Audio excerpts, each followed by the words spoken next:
오늘 이 본문 말씀을 통해서 하나님 경외의 삶, 하나님 경외의 삶이란 제목으로 말씀 증가하겠습니다. 우리가 같은 시대, 또 같은 언어, 같은 문화권에서 살게 되면 그 안에서 이루어지는 여러 행동들에 대해서는 동질감을 갖습니다. 왜냐하면 사람들이 다 같은 그런 이야기들, 그런 행동들을 하기 때문입니다. 그런데 타 문화권에 속하게 되면 생전 처음 보는 것들이라서 어색하고 낯설고 또 맞지 않고 그런 것들을 경험하게 되는데요. 이를 바꿔 말하면 나에게 익숙하고 자연스럽고 전혀 부담되지 않고 그것은 내가 그 환경 속에 지금 놓여 있다 그 얘기입니다. 뭔가 어지럽고 어색하고 부자연스럽다는 얘기는 그 안에 있지 못하다는 뜻인데요. 우리가 하나님을 경외한다라고 했을 때 이 하나님 경외의 삶이라고 하는 것은 이 세상 가운데는 부딪히는 겁니다. 세상의 사고방식으로 하나님을 섬길 수 없으므로 우리가 세상의 기준을 가지고 살아갈 때 하나님을 경외함이라고 하는 것은 굉장히 부담되고 가까이 하고 싶지 않고 어색하고, 그러나 하나님 나라의 백성으로 사는 사람들은 하나님을 경외함이라고 하는 것이 일상이고 자연스럽고 너무나 당연한 거고 그렇다는 겁니다. 그러면 과연 나는 하나님을 경외하며 사는 이 삶이 나에게 지극히 일상적인 그런 모습인가?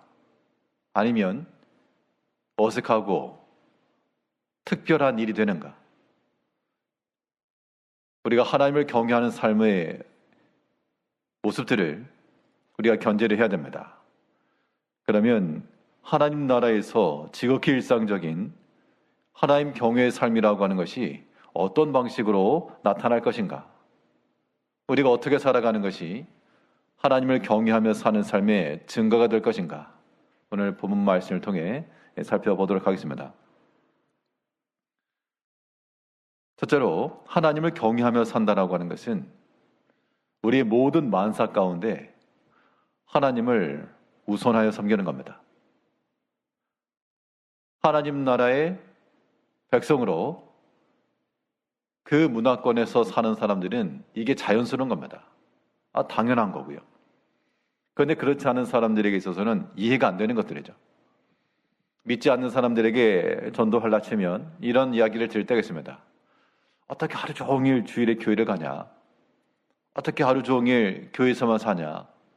도무지 이해가 안 된다. 그런 말을 실제로 들은 적도 있고요. 근데 정작 그 말을 들었던 당사자는 한 번도 그 이상하다고 생각해 본 적이 없고, 당연한 건데?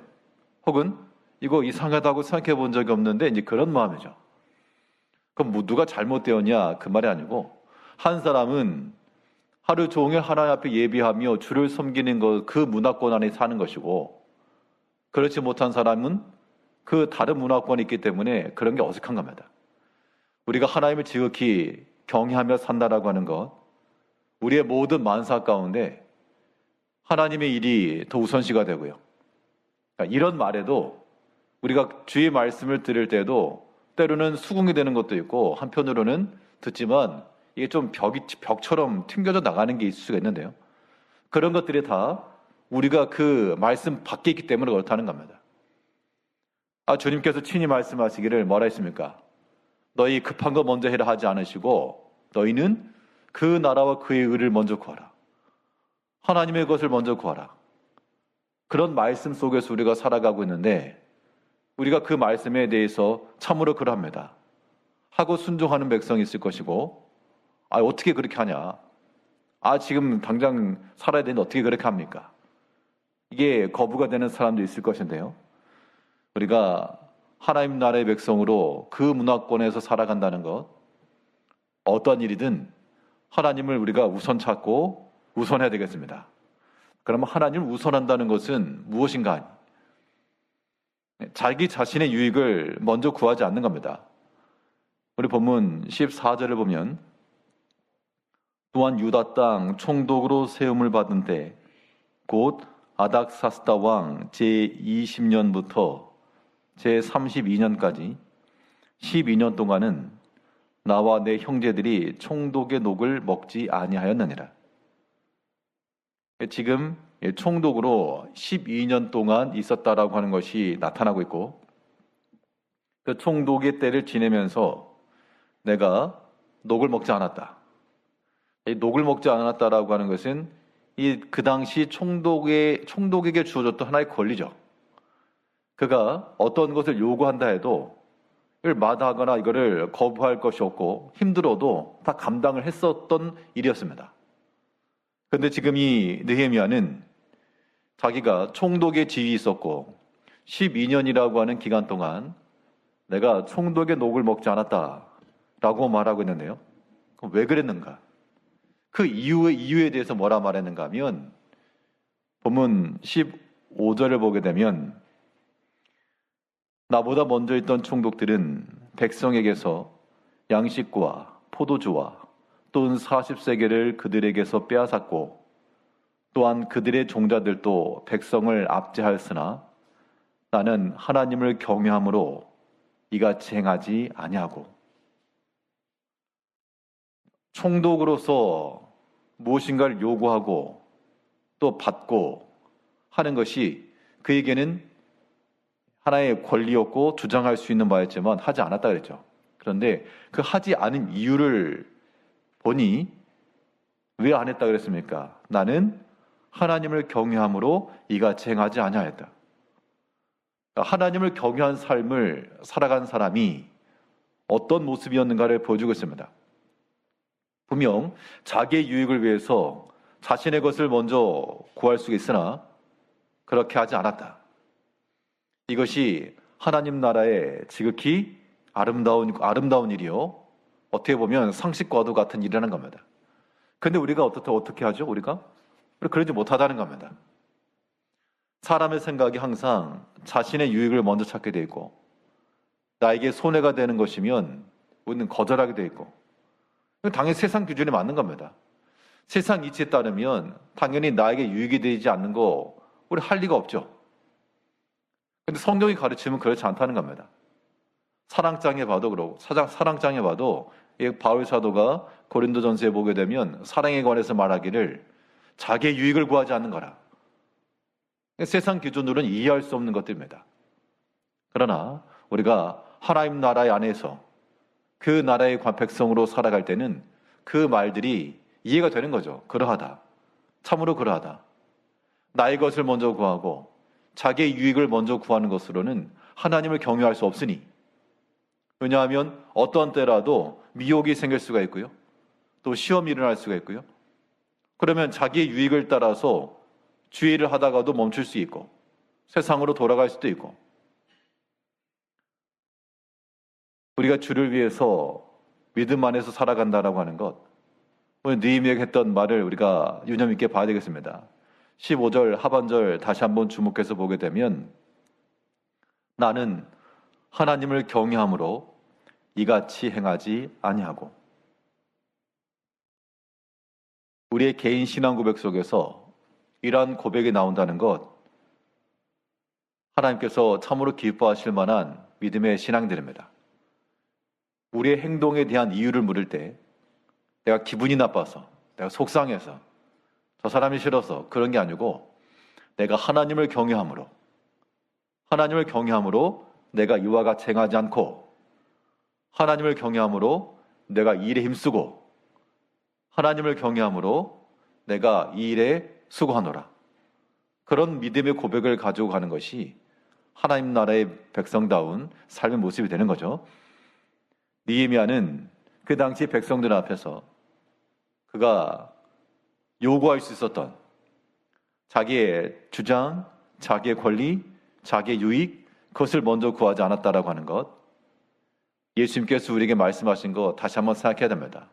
너희는 그의 나라와 그의 의를 먼저 구하라. 그리하면 너희에게 필요한 모든 것을 더하시리라. 어떻게 보면 1 더하기 1은 2와 같다라고 하는 아주 단순하고 누구나 이해할 수 있는 그러한 영적 지식임에도 불구하고 이게 이제 왜 이해가 안 된다는 겁니다. 왜 그런가?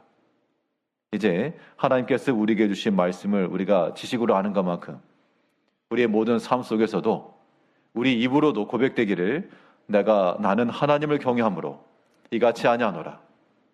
하나님을 경외함으로 나는 이리하노라. 내가 마땅히 주장할 수 있으나 주장하지 않고 내 권리를 찾지 않으며 권리라고 하는 것은 마땅히 나에게 돌아올 몫인데 내가 취하지 않았다. 혹은 이 백성들이 내게 주지 않았다.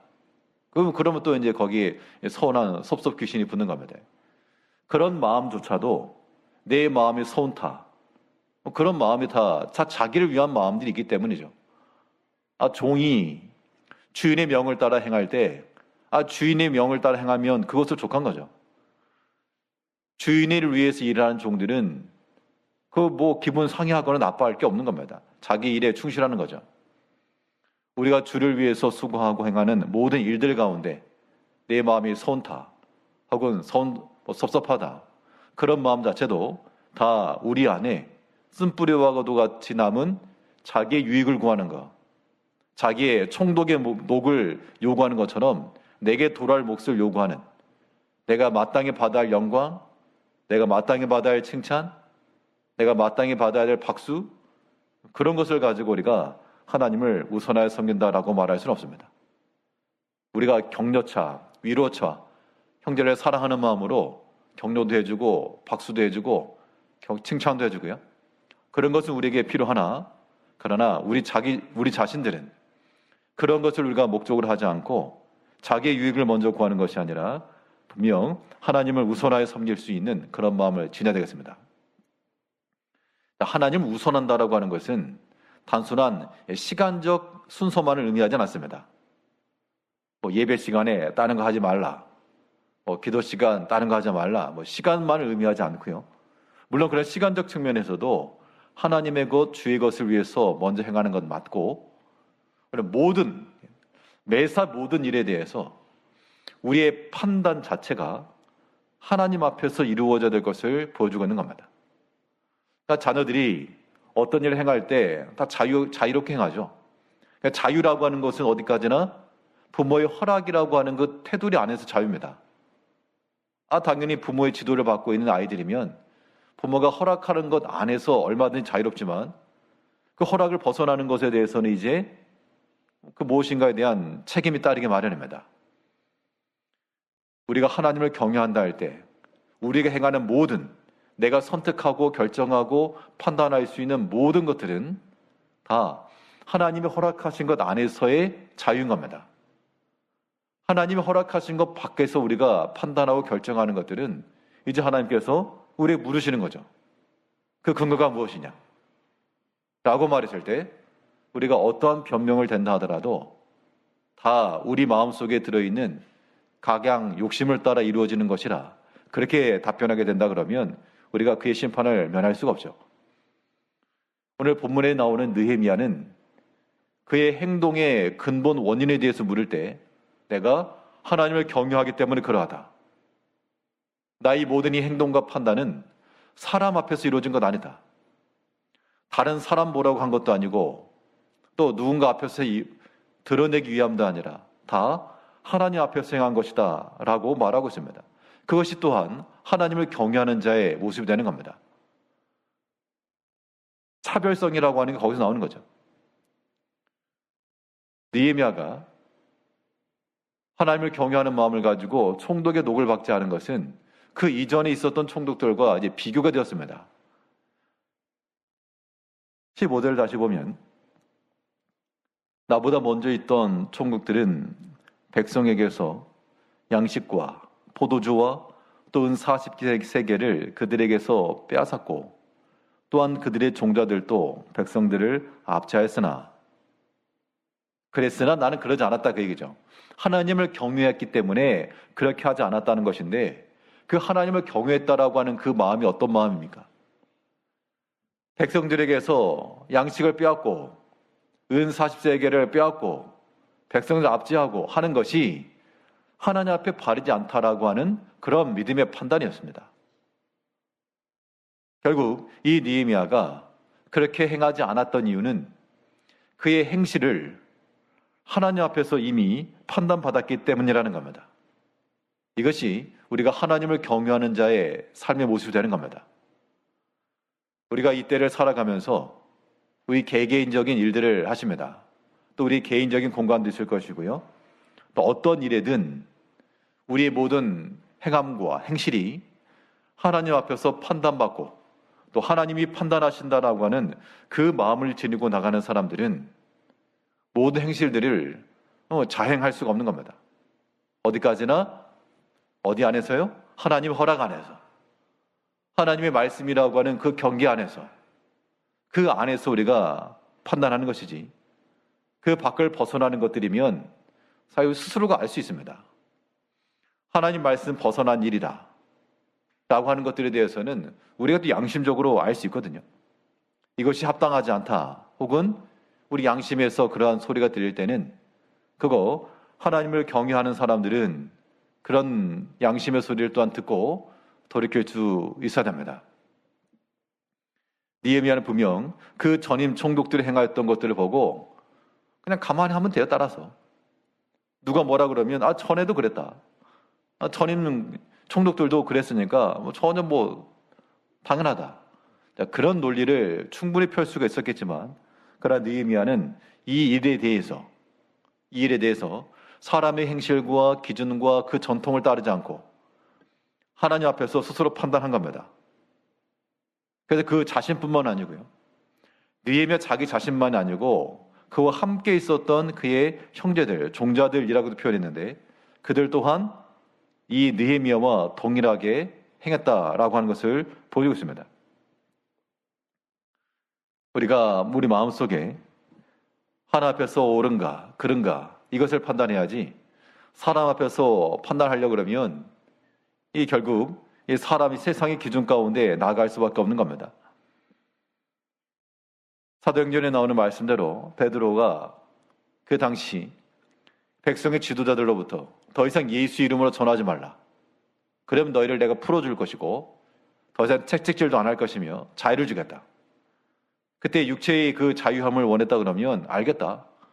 내가 안 하면 되지. 그런 마음을 가지고 한 게 아니고 그들이 대답했던 답변이 무엇인가 하면 하나님 말씀을 듣는 것과 너희 말 듣는 것 어느 것이 옳은가 판단해보라. 결국 하나 앞에 옳은 것을 택하겠다라고 말하고 나간 것이죠. 이것이 하나님을 경외하는 자의 모습이라는 겁니다. 물론 그런 판단 속에는 손해가 발생할 수 있습니다. 하나님을 경외하는 삶을 선택하는 순간 그렇게만 안 하면 채찍질 안 하고 놓아주고 풀어주고 자유 주고 그런 것들을 놓쳐버린다는 것인데 우리가 하나님을 경외함이라고 하는 삶에서 그러니까 하나님 한 분을 얻으면 그것을 우리가 족한 줄 알아야 됩니다. 그래도 우리 마음속에는 그런 생각이 들죠. 하나님으로 어떻게 만족하냐? 예수님께서 말씀하신 그대로 너희에게 있어야 될 것을 아시고 그의 나라와 그의 의를 먼저 구하는 자들에게 내가 너희에게 필요한 걸 채우시겠다. 그 약속의 말씀을 믿고 확신하는 자들은 하나님 한 분 얻는 것으로 오케이. 그것으로 만족이 가능할 것이고 그게 하나님 나라에 지극히 익숙한 문화인 겁니다. 근데 그렇지 않은 사람들은 타 문화권에 사는 거예요. 하나님 나라에 들어와 있으나 이방인이고 외국인이고 그런 겁니다. 그렇기 때문에 그 말씀을 들어도 이해가 되지 않고 우리가 또한 따르지 않고 이제 우리가 하나님을 경외하는 자들이 되어서 느헤미야가 보여준 것처럼 우리 행실과 판단을 이야기할 때 나는 하나님을 경외함으로 이같이 아니하노라. 나는 하나님을 경외함으로 이같이 하노라. 그 말과 판단이 하나님 앞에서 옳은가 판단해보라. 물론 자기 자신에게 먼저 그러한 강력한 메시지를 전해서 우리의 마음속도 우리의 모든 밖으로 드러난 일들도 항상 거룩하고 정결하고 하나 앞에 옳다함을 얻는 그런 모습들을 가져야 됩니다. 예수님께서 하신 말씀을 보게 되면 너희가 사람 앞에서 옳다함을 얻고 하나 앞에서 그렇지 못하는 것은 하나님의 미움을 받는 것이라. 이제 우리가 사람의 길을 따르지 않고요, 하나님 우선하여 섬겨나갈 줄 아는, 참으로 하나님을 경외하고 하나님 앞세울 줄 알고 주를 위해서 수고할 줄 아는 그런 믿음을 지녀야 되겠습니다. 또 하나님을 경외하는 삶이라고 하는 것을 우리가 어떻게 살 것인가? 오늘 본문 가운데서 보여주고 있는 바는 자기 헌신 우선입니다. 자, 자기를 희생하고 자기를 헌신하는 것을 우선해 나아갈 때 그것이 또한 하나님을 경외하는 자의 삶의 모습이다라고 말하고 있는데요. 자기를 헌신한다는 것은 무엇인가 하면 말 그대로죠. 하나님을 경외하기 때문에 어떻게 그의 나라와 그를 먼저 구할 수 있을까? 하나님이 채우실 것을 믿기 때문에, 하나님을 경외하기 때문에 우리가 하나 앞에 드려지고 헌신하고 수고하는 이 일도 능히 기쁨과 즐거움과 자원함 가운데 또 꾸준함과 성실함으로 이를 이룰 수 있다는 겁니다. 이런 면들을 우리가 지녀야 되겠는데요. 먼저 우리가 자기 자신에게서부터 수고의 본이 되어야 됩니다. 오늘 보면 16절을 보게 되면 도리어 이 성벽 공사에 힘을 다하며 땅을 사지 아니하였고 내 모든 종자들도 모여서 일을 하였으며, 그 이전 총독들과 비교를 하고 있는 겁니다. 이걸 왜 이렇게 말하고 있느냐? 자기 자랑하냐? 자기 자랑으로 말하는 것이 아니고, 저희 느헤미야 5장이 어떤 배경이었습니까? 예루살렘 성벽을 재건하는 과정 속에서 무엇이 발생했죠? 시험이 발생했습니다. 이거 이제 일을 세워 나가야 되는데, 산발락과 도비아라고 하는 다른 이방 외부적 사람들을 동원해서 가서 부시자, 회방하자. 이러한 시험이 일어났을 때, 외부적 시험이 일어났을 때 백성들에게 권면해주고 위로해주고 하나님 말씀으로 가르쳐주고, 한 손에는 병기를 잡고 한 손에는 또한 이 일할 수 있는 도구를 들고 그렇게 성벽을 세워 나왔다는 겁니다. 열심히 세워 나가는데 이번에는 내부적인 문제가 발생했죠. 백성들과 또 백성들의 지도자들, 귀족과 민장들, 이 사이에 지금 갈등의 골이 깊어졌다는 겁니다. 생활이 어려우니까 그 귀족들이 또 부유했던 사람들이 이 높은 이자를 취하면서 백성들은 그것을 또한 감당하지 못한 형실이 되고, 그런 것 때문에 이제 원망이 일어났다는 겁니다.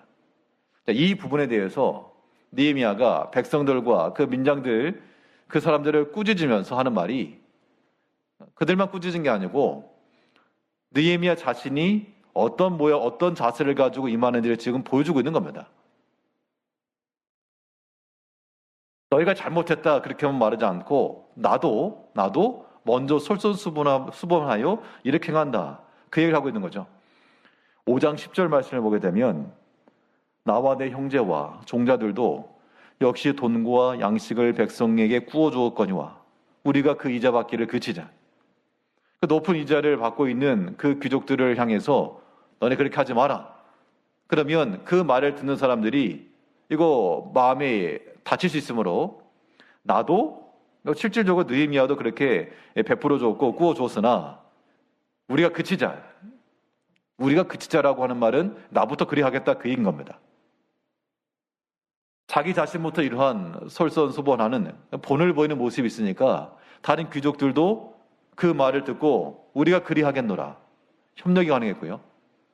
느헤미야 자신이 총독으로서 녹을 받지 않고 힘써 수고하려고 하니까 그와 함께하던 종자들도 동일한 마음을 지녔다 그랬죠. 16절에서 도리어 이 성벽 공사에 힘을 다하며 땅을 사지 아니하였고 내 모든 종자들도 모여서 일을 하였으며, 총독에 붙어있는 사람들이니까 총독의 그런 관할을 받는 사람들이기 때문에 어떻게 보면 앞지 않은 일에 쓰일 수 있으나, 그러나 나와 함께한 이 사람들도 모여서 일을 하였고, 느헤미야가 충분히 마음만 먹었다 그러면 보니까 땅을 사지 아니하였고 이걸 살 수 있는 여력이 있다, 그런 얘기죠. 자기 자신을 위해서 일하지 않고 자기가 먼저 수고하는 것과 헌신하는 것과 그런 모습을 보여주었다는 겁니다. 그런 부분에 있어서 우리가 예수님께서 그의 제자들이 하신 것처럼 베드로의 발을 씻기시고 이렇게 하실 때 물어봤죠. 왜 이렇게 하십니까? 예수님의 답변이 무엇이었습니까? 내가 너에게 행한 것 같이 너희도 행하게 하려 하여 내가 너에게 본을 보이노라. 그렇게 당연히 우리가 예수를 믿는 사람들은 본을 따라갈 뿐만 아니라 우리가 또한 그 예표의 사람이 되고 본의 사람이 되어야 되는데 과연 그러냐 그 얘기입니다. 내가 과연 이 믿음의 일이 있어서 본이 될 만한 사람인가? 내 위치에서 내게 맡기신 이 자리 가운데서 내가 과연 본이 될 만한 그런 모습을 보여주고 있는가? 이런 것들을 우리가 항상 생각해야 됩니다. 사람들이 어떤 경향을 가지고 있는가 하면 내가 본이 되어서 무슨 일을 하겠다. 나를 보고 따라오라. 앞장서 수고하는 모습이 아니고 멀찌감치 이렇게 구경꾼의 자세를 서는 것이 보통의 모습이라는 겁니다. 그럼 노예 목사님들과 이런 모임을 통해서 이 교회에 관한 교회 생존 전략 이런 이야기들을 서로 나눌 때 보통 이제 그런 이야기 주제를 하다 보면 흐름이 보입니다. 단순한 제일교회만의 문제가 아닐 거고요. 우리 당연히 제일교회도 지금의 교회의 한 교회니까 다른 교회들의 이야기를 들어봐도 다들 이런 거죠. 지금 현재 위기를 우리가 다 인지를 하고 있고 또 우리가 교회가 성장과 부흥과 더 많은 성숙함과 이런 것들에 대해서 우리가 필요하다고 다 느낀다는 겁니다. 이 자리에 계신 분들도 교회가 번성하고 또 성장하고 그런 것을 원하지 않는 분은 안 계실 거예요. 그런데 실상은 이게 좀 극단으로 말해가지고 마음으로는 그렇게 입으로는 그렇게 말하지만 실상으로는 성도님들이 부흥을 원하지 않나? 그런 이야기들이 이제 나오는 거죠. 어떤 의미인가 하면 원하지 않는다가 아니라 우리가 마음으로는 하나님의 교회를 위하고 또 이게 부흥되고 성장하고 다 그런 것이 우리에게 원함인데 그런 것이 되려면 뭐가 필요합니까? 당연히 그에 합당한 수고와 헌신이 따라와야죠. 그런데 그건 우리가 좀 멀찌감이 있겠다는 겁니다. 그러니까 내가 하는 것 말고 나는 좀 구경할 테니 목사님이 힘을 써가지고 어떤 교회를 부흥시키고 나는 좀 지켜볼 테니 장로님들이 좀 숨써가지고 어떻게 해보고 나는 좀 지켜볼 테니 권사님들 어떻게 좀 해보고 다 그런 입장들을 취하는 경우가 많다 그런 얘기죠. 그러니까 내가 본이 될 그런 마음이 희박하다는 겁니다. 본을 따라가야 되겠다. 그런 건 좋은 마음이죠. 본을 따라간다라고 하는 좋은 마음인데 내가 그 본이 된다라고 하는 그런 생각들은 상당히 희박하다라고 하는 것들이 상당수 가지고 있는 그런 마음이다. 그런 말을 듣고 우리 제일교회 성도님들을 생각해 봤더니 우리 제일교회 성도님들은 어떠하실까?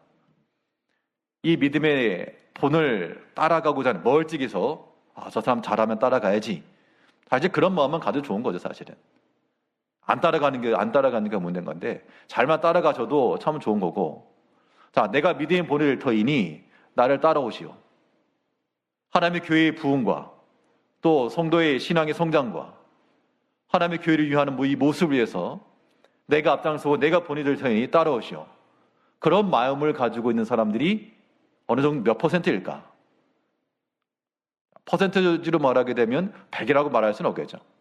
100은 아닐 겁니다.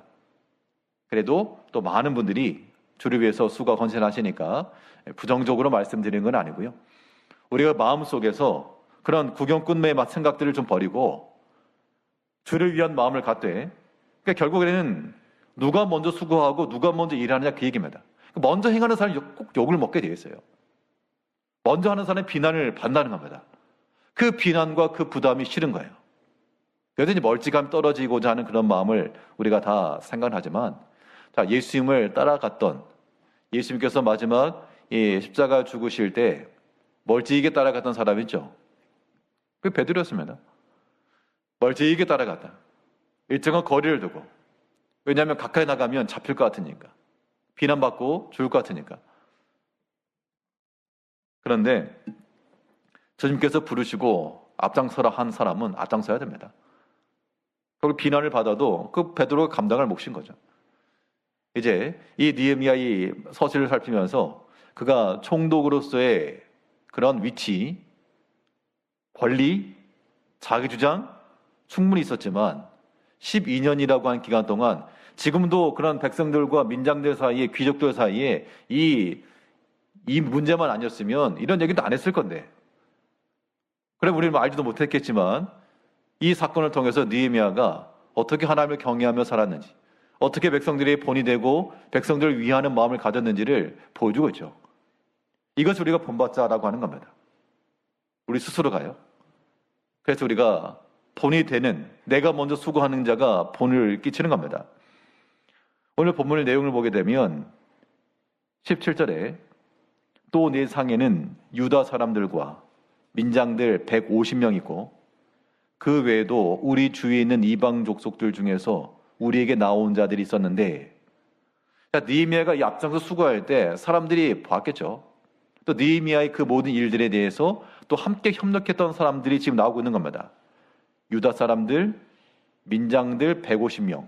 민장이라고 하면 백성들 지도자급이니까 지도자들이 한 150명쯤 모였다. 그러면 사람 수로 말하게 되면 최소한 유다 사람들도 있었고 이방 족속에서 온 사람들도 있었고 최소한 150명은 훨씬 이상이겠죠. 그런데 그 상이라고 하는 것은 이제 그 식사 자리를 말하는 겁니다. 근데 그 식사 자리에 매일 들었던 그 내용을 보니까 우리 18절에서 매일 나를 위하여 소 한 마리와 살진 양 6마리를 준비하며 닭도 많이 준비하고 열흘에 한 번씩은 각종 포도주를 갖추었나니 비록 이같이 하였을지라도 내가 총독의 녹을 요구하지 아니하였음은. 그러니까 식사하는 그 상을 보니까 매일 소 한 마리, 살찐 양 6마리, 닭도 많이. 이것은 무슨 느헤미야가 매일같이 뷔페집 가가지고 먹는 걸 탐했다, 그런 의미가 아니고 일함에 있어서 함께 일하는 사람들과 지금 나누었다, 그런 얘기죠. 그러면 지금 보니까 매일 그렇게 했다라고 하는 것은 물론 성벽을 이뤄가는 그 과정 동안만 그랬겠죠. 그런데 12년 동안 총독의 녹을 구하지 않았다라고 하는 것을 한번 단순 계산해 보면요, 그럼 12년 동안 매일같이, 그러면 1년이 365일이니까 12년이면 이게 며칠이냐? 4,380일이거든요. 그럼 이 18절에 나와 있는 거를 한번 그 계산을 해봤습니다. 현 시세로. 소 한 마리 값이 얼마냐? 양 한 마리 값이 얼마냐? 대충 한번 계산해 보니까, 요것저것 따져보니까 이게 소는 한우 투풀, 아무튼 그거 따져보고 계산해 보니까 한 1,800이라 그럽니다. 1,800만 원 하루에.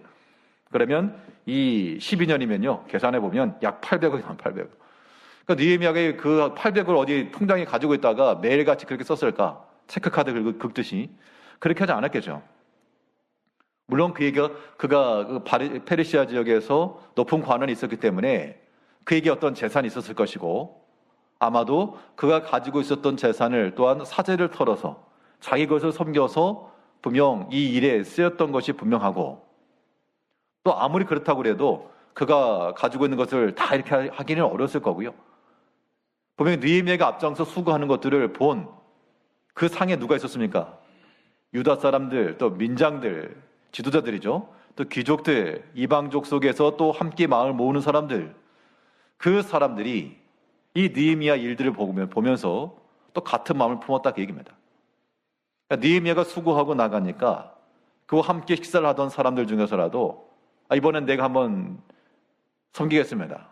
그런 사람이 있지 않았겠어요? 당연히 그런 마음을 가질만 하죠. 이번 내가 샀으니 다음에 내가 한번 사고, 누가 시키는 건 아니지만 그게 어떤 자연 쓰는 것인 것처럼 이 느헤미야가 매일같이 이렇게 수고하는데, 아마도 그 위치에서 감당할 만한 사람이 매일은 못하지만 1년에 한 번 정도는 할 수 있지 않습니까? 1년에 한 번 정도 크게 마음을 쓰면, 그러면 최소한 지금 민장들만 150명이니까 여차저차 해가지고 귀족들, 다른 사람들 한 200~300명만 모아도 1년에 한 번만 수고한다 그래도 지금 이 일들이 충분히 돌아가고 남는 거죠. 근데 이게 누구에게 시켜서 너가 해라 이렇게 된 게 아니고, 느헤미야가 먼저 자기의 수고와 헌신과 이 수고의 본을 보이니까 여기에 또한 동참하는 사람들이 생겨났다. 자, 이 부분들은 우리가 교회적으로 어떻게 일을 이루어갈지를 보여준 하나의 좋은 예시입니다. 물론 저에게도 중요한 예시이고요. 또 어떤 일들을 앞에 나서서 이끌어가야 될 그런 위치에 서 계신 우리 모든 직분자들 마찬가지입니다. 이 일들을 이루어 나갈 때 우리가 너가 해라 뭐 그런 방식으로는 되지 않는 겁니다. 그런 방식 절대 안 돼요. 왜냐하면 내가 그렇게 시키는 위치에 있지만 또 내가 그런 반대 위치에 있을 때 우리 마음이 열린 마음이 되기 어렵기 때문입니다. 일을 이루는 방식은 예수님께서 그러하셨고 또 바울 사도도 그랬고 오늘 본문에 나온 느헤미야도 그랬고 자기 자신이 먼저 헌신과 수고한 겁니다. 먼저 수고의 본을 보인 거예요. 그러면 이렇게 수고한 것이 헛되었는가?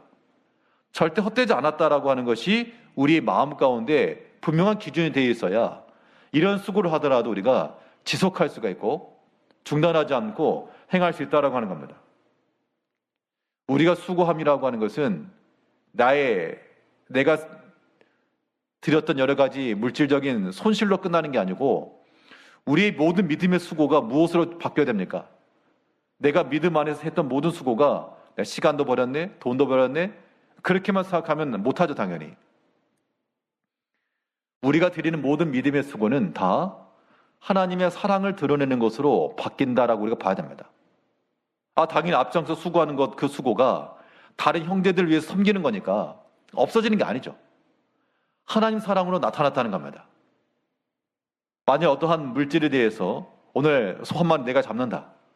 그러면 나에게서 한 마리가 없어졌다가 아니라 내가 소유하고 있던 그 소 한 마리가 백성들을 위해 섬기는 하나님의 사랑으로 지금 전가된 겁니다. 변화된 거죠. 그런 마음을 가져야 우리가 주 안에서 수고하고 헌신하는 것도 얼마든지 감당해낼 수 있는 겁니다. 오늘 보면 18절 뒷부분을 보게 되면 내가 총독의 녹을 요구하지 아니하였음은 이 백성의 부역이 중함이었더라. 그러니까 백성들을 아끼는 마음이죠. 그게 하나님 사랑을 드러낸 겁니다. 이 백성들을 보고 긍휼히 여기는 마음을 가지고 내가 감당할 수 있는 것 가운데 일부를 들여 그들을 섬기며 또 그들이 이 성벽을 재건하는 일에 있어서 잘할 수 있도록 격려해주고 위로해주고 본이 되어주고 이렇게 간 모든 것들이 손에다 그런 마음을 가지지 못했을 건데 이 느헤미야가 뭐라 말했습니까? 마지막 19절을 보니까요. 내 하나님이여 내가 이 백성을 위하여 행한 모든 일을 기억하사 내게 은혜를 베푸시옵소서. 그가 주를 위해 쓰였던 모든 것들이 헛된 것이 아니고 다 자신에게 돌아올 하나님의 은혜다라고 하는 것을 생각했다는 겁니다. 그러므로 이 자리에 계신 우리 모든 성도님들도 우리가 하나님을 경외하는 마음을 가지고 또 우리에게 주어진 모든 믿음의 일들을 이루어 나갈 때 내가 더 많이 수고했다. 그게 속상하시면 안 돼요. 내가 다른 사람보다 더 많이 수고했다. 그게 속상하면 그거는 하나님 나라의 문화권에서 멀리 있는 겁니다. 하나님 나라에서 그냥 이방인으로 사시는 거예요. 내가 주를 위해 더 많이 수고하는 것이 도리어 일할 수 있는 기회 주신 하나님께 감사한 것이고 내가 뭐라고? 일할 수 있는 기회를 주신 하나님께 감사한 것이고 또 이 모든 것을 기억하사 내게 은혜를 베푸실 하나님이 계시니 우리가 또한 기쁨이 있고 감사가 되고 그런 마음을 가지고 나갈 때 우리가 하나님 경외의 삶을 살아간다는 겁니다. 느헤미야는 말하기를 내가 하나님을 경외함으로 이와 같이 행하지 않고 하나님을 경외함으로 또 이와 같이 수고하였노라. 그렇게 믿음의 증거를 하고 있는 것만큼 이제 우리 모든 성도님들도 이 말씀 속에서 교훈을 삼아 하나님을 항상 우선하여 섬길 것이며 또 우리가 먼저 수고하되 멀찍이 따라가는 자 되지 말고 내가 먼저 수고하여 나를 보고 용기를 내고 주저하던 형제들이 나를 보고 더 힘써 주의 일에 들려줄 수 있도록 수고의 본을 끼치는 참으로 우리 주님을 따라가는 참된 주의 백성들 하나님을 경외하며 살아가는 성도님들이